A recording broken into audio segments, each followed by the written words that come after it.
Alors, une fois que tu es dans le studio, du coup, je ferme. Tu mets la clé USB. Tu mets la clé USB ici. Tu allumes forcément. Tu gères les éclairages. Moi, je mets toujours le NIR parce que voilà, on sait jamais.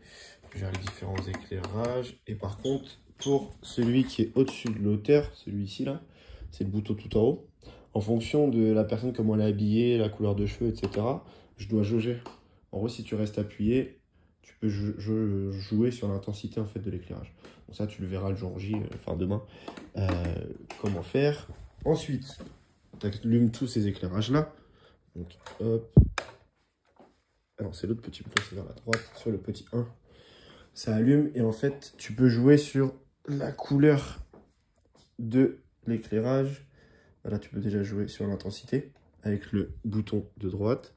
Je mets toujours au maximum au début, toujours à fond à droite au début. Puis après, en fait, je joue sur la couleur à gauche. Et en fait, ça va soit faire vraiment couleur peau, soit vraiment flash blanc. Donc ça, tu adaptes en fonction du teint de peau de la personne.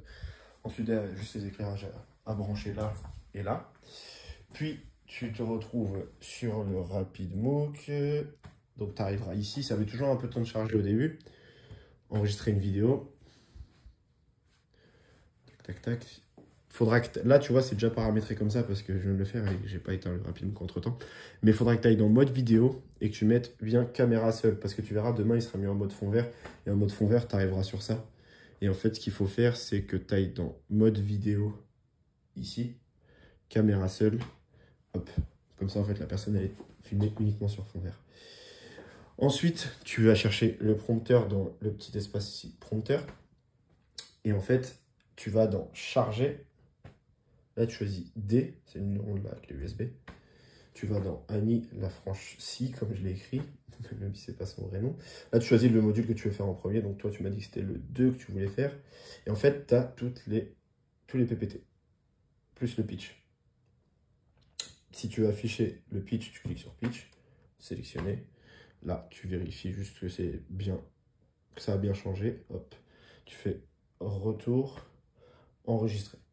Maintenant, en fait, là, c'est un format document, c'est un document au format Word, pardon.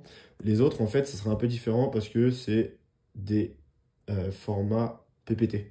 C'est juste différent dans le nom en soi et dans l'affichage parce qu'après, quand tu cliques, sélectionner, ça te met tous les commentaires du PPT. Et je vais t'avouer un truc, je viens de le découvrir aujourd'hui. Parce qu'avant, à chaque fois, je m'embêtais à recopier tous les commentaires. Mais je me suis dit, mais attends, rapidement, ils ne sont pas si bêtes que ça. C'est sûr qu'ils peuvent capter tout de suite. Bref, du coup, tu as tout le numéro de slide avec le texte correspondant. Et en fait, bah, justement, tu m'as dit que tu avais certaines slides à refilmer. Du coup, tu pourras juste descendre, pas à la main. Hein, mais en fait, ce qu'il faudra faire, c'est que tu iras dans enregistrer. Hop, ça, on s'en fout. Demain, tu n'auras pas ça. Hop, tu lances l'enregistrement et en fait ça défile. En fait, ce qu'il faut que tu fasses, c'est que tu prennes le clavier et que tu ailles sur la bonne slide en cliquant sur la flèche de droite, sur la flèche du bas, pardon. Hop, attends, je suis en mode équilibriste. Il faudrait que j'allume le clavier peut-être. Hop. Et en fait, tu fais espace. Hop. Alors attends,